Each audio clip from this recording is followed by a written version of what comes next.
All right, I just need to turn my light on. There we go, so you can see me.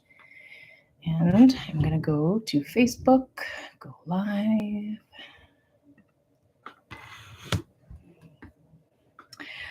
Awesome. Hey, everyone. I thought I'd come on live really quickly on the Monday evenings. It's a little bit earlier than I had planned, but I got stuff going on. So I thought I'd come on really fast right now and deliver you a really cool topic. All right, let's get going. Just organizing my screens. There's just so much here.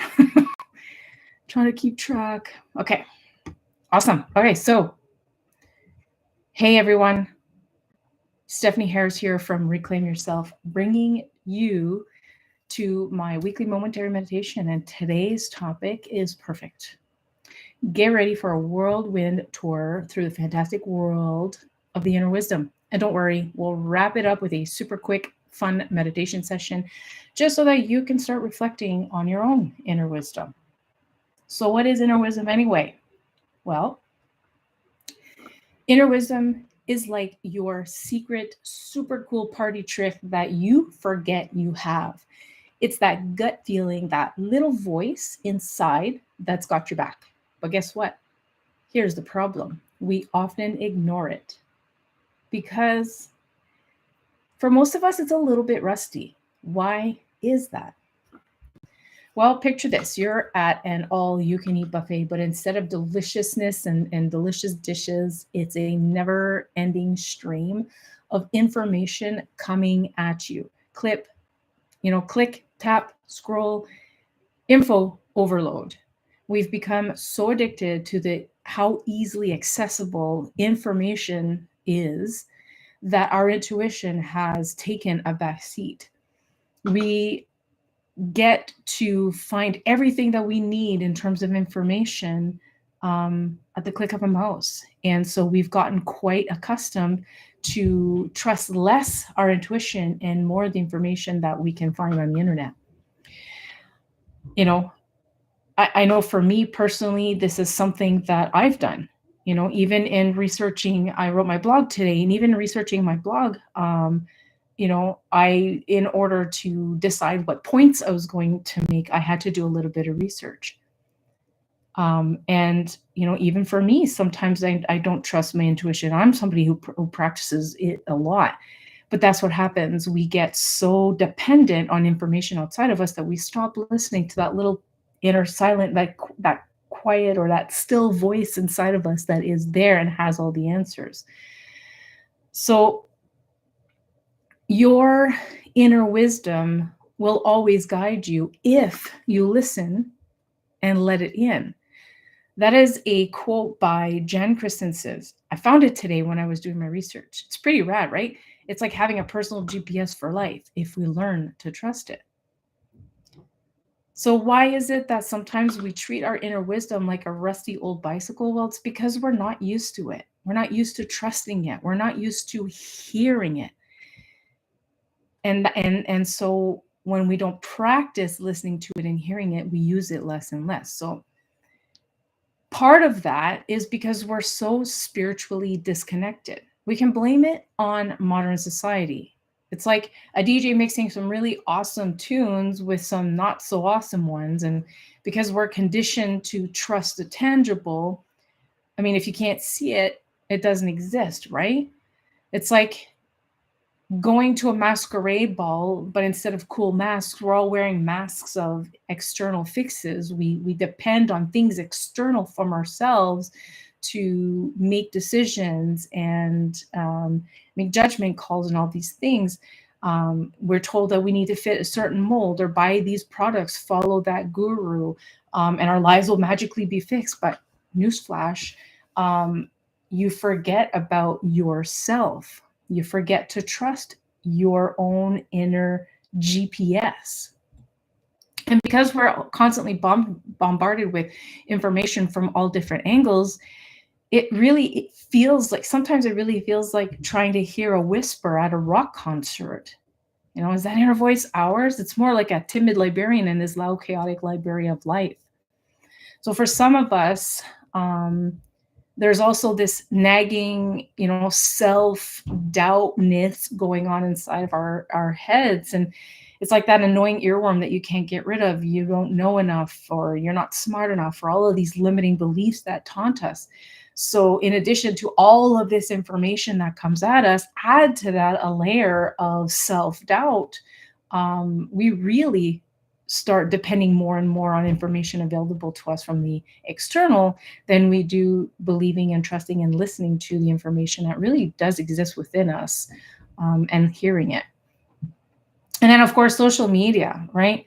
It like showcases the highlight reel of everyone's life. We see those likes and those thumbs up, and secretly that's what we want too. But again, we're depending on external sources for validation. It's like a dance of insecurity. We pretend to fit in, but deep down, we're just pretending.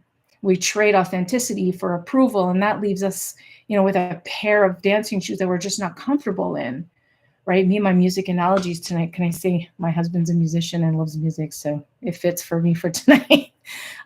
But all that to say that we've become so dependent on the external world, on what people think and what people believe in, other people's opinions, and what we read on the internet and what we read in books and what we, see on social media, on TV, and all of these platforms. And we just stop listening to ourself, to our own internal voice. And then another layer to this is that we're constantly rushing from one thing to the next and trying to just play this tango of life, trying to be everywhere all at the same time. Life is a balancing act, and when we lose our balance, that's when things get messy. Imagine trying to balance on a beach ball while juggling flaming torches. It would be a disaster. And it is often a disaster. I know it used to be for me.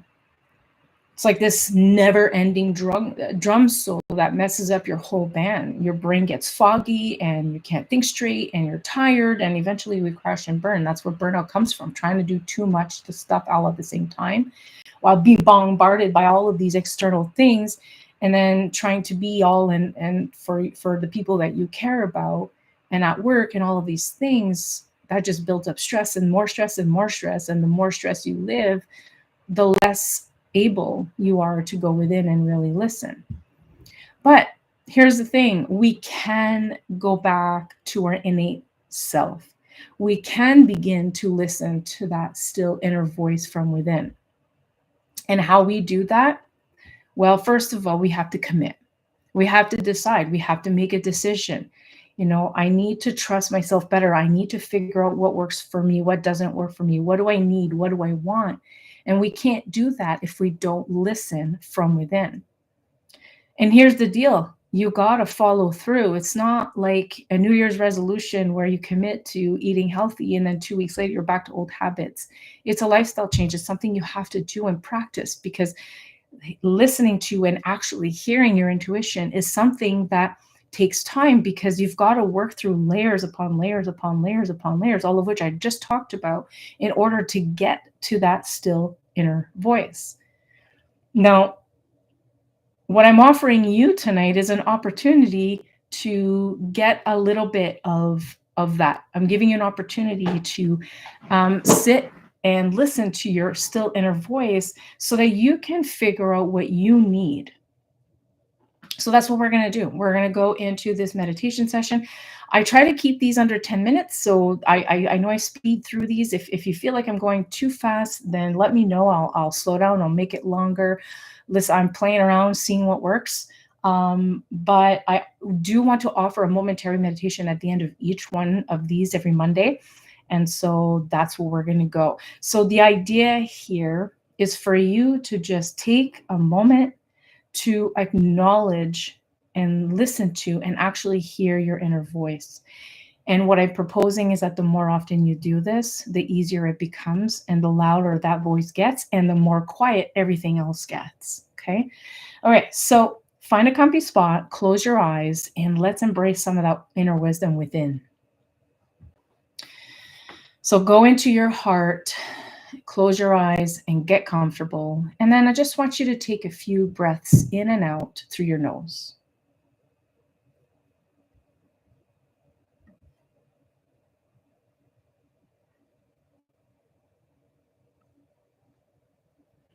And then on the next breath, I want you to feel your jaw relax and just allow your shoulders to completely drop.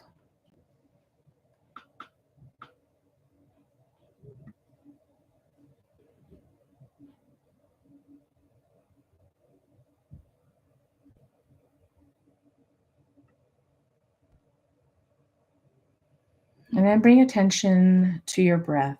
Just breathe normal, but find a rhythm that feels comfortable for you.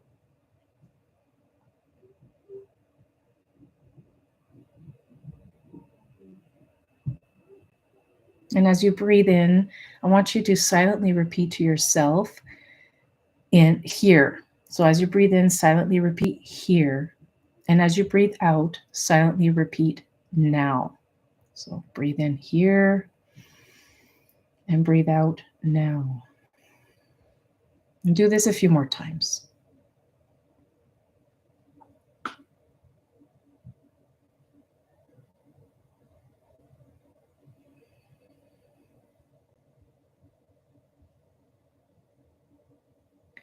Now, your inner wisdom will always guide you if you listen and let it in. I repeat, your inner wisdom will always be there to guide you if you listen and let it in. What does your inner wisdom want you to know today?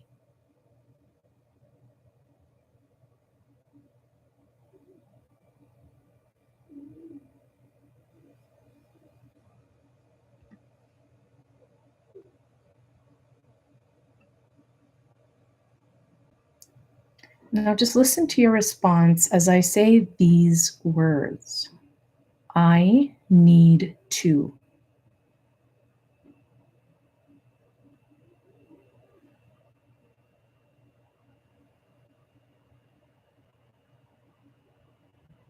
I really need to.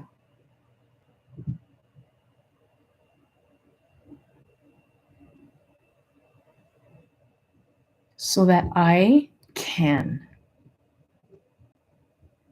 So listen from within for the next minute or so as you finish completing these sentences in your mind.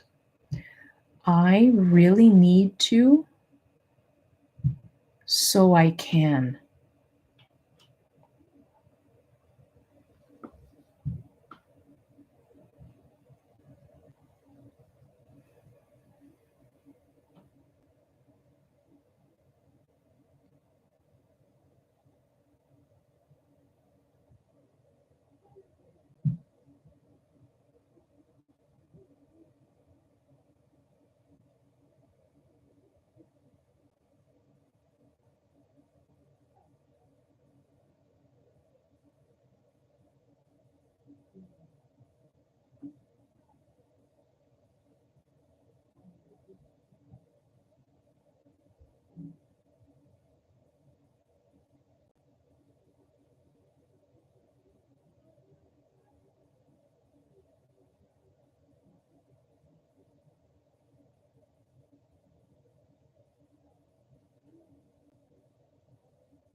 Now, pausing for a second, just let it become totally clear in your mind what it is that you need to do. And when you're ready, open your eyes, but keep your focus on what you realized here today, because that's your next step. And there you have it. Our whirlwind tour through which the world of inner wisdom has been explored very quickly. Remember that your inner wisdom is your secret sauce to navigating all of life's challenges. Just keep practicing. It's quick, momentary meditations like this one that can really, truly help. And you can guide yourself through these. You don't even really need me. I mean, I have the benefit of creating the script and walking you through it, but once you figure out how it works and how, and the best way that it works for you, you can kind of go and do some self-reflection and some contemplation all on your own.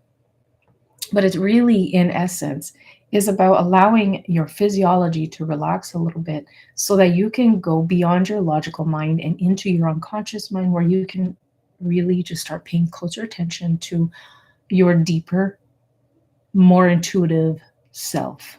Okay. So just keep practicing it. And until next time, bye for now. I look forward to next week. Bye.